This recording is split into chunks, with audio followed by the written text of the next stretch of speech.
video, but for some reason I just now got the notification. So if I'm not replying to your comments, that's not because I'm ignoring you. For some reason I'm not getting a notification. So on my groundwork and softening drills video, I think it had been a couple of days since I had been on Boog, and I wouldn't even say he's at the point where he's green broke yet.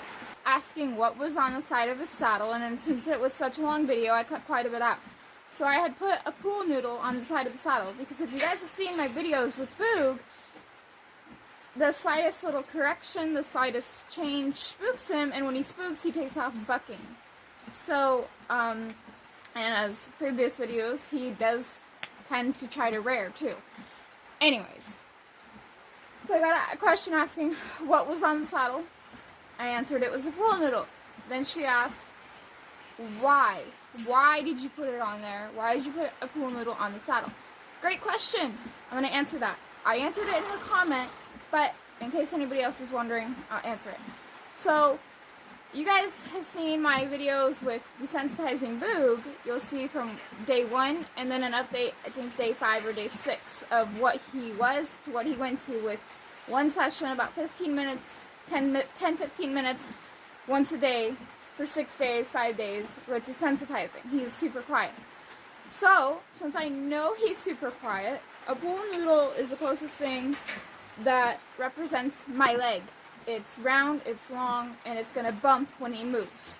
So I put the pool noodle on the side of the saddle that day to see how he was feeling. If I had tied it up to the saddle and then he was dragging me, running away, or running at me, or running through me as soon as I tied it up there, or if he was lunging and took off bucking, or if he was nipping at it, or any type of reaction that wasn't him being relaxed, I would have known it probably wouldn't be a good idea to get on that day. It'd probably be better to do groundwork only that day.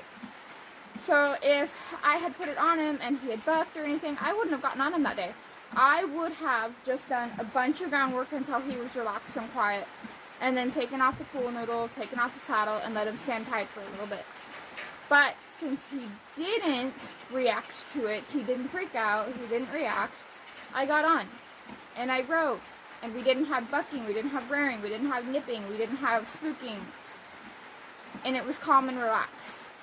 So if you have a horse that's like Boog, where the slightest correction or the slightest change makes him spook, and not only spook, they take off bucking, use something that you know they're quiet with. If they're quiet with the whip being cracked on the ground by them, do that. If they're freaking out at that, that's letting you know their head is not in the right frame of mind to continue and go do that, what you're doing with them. That's why, okay, today's pouring down rain. It's been pouring down rain for almost 2 weeks now, for, well, a week, and we're supposed to have more rain and snow, so I haven't been able to ride him. So I did 5 minutes of groundwork with him yesterday while it was sunny for 5 minutes, and then it started pouring down rain during the middle of the session. Does the session stop? No. He was still acting up, so we did it, even though it's a tiny space, in here, under the roof. So, the next time I go to get on him, it's been almost a week since I've been on him.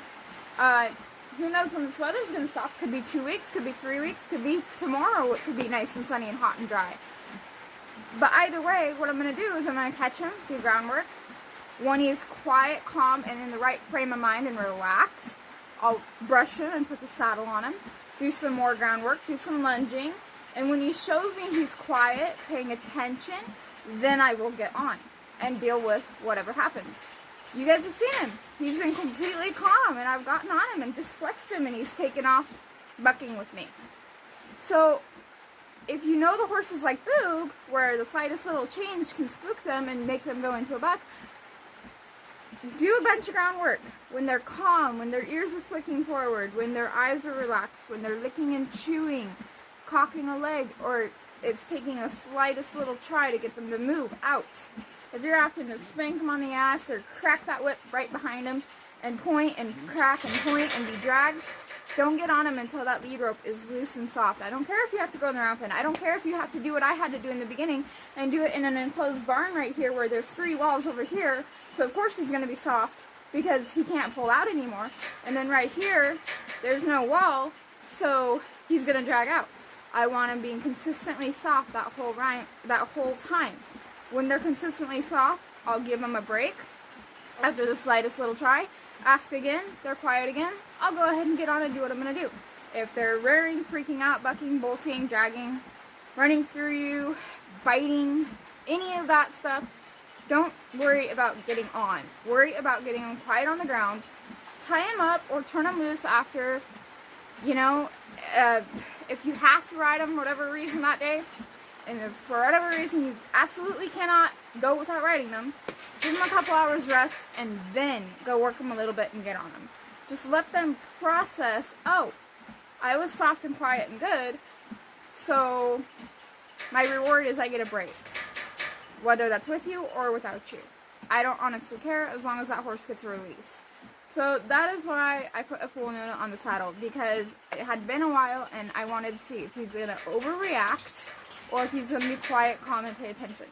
He was really, really heavy in the beginning, but you guys will notice at the end of the video, he was really soft and quiet. He wasn't completely soft and quiet, like, you know, maybe Blue Rock Horse and Chip's horse, but he's not that far in his training, and I'm not that advanced to get him at that stage at this moment.